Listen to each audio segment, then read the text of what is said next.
Goeiemôre. Vanoggend lees ek vir jou uit Psalm 34 en vers 5.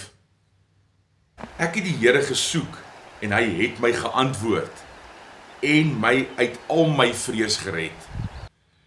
Wat 'n fantastiese eienskap van ons Vader, wat die psalmdigter vir ons leer. Dat as ek en jy die Here soek, dan gaan hy ons antwoord. En ek weet nie wat vanoggend op jou skouers rus nie. Ek weet nie wat se uitdaging voor jou staan nie. Ek weet nie wat jou verwagting is van die Here nie. Dalk is dit iets bonatuurliks. Maar as jy hom soek, gaan hy jou antwoord.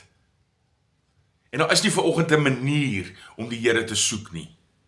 Hy ken jou sigtinge, hy ken jou gedagtes, hy ken jou.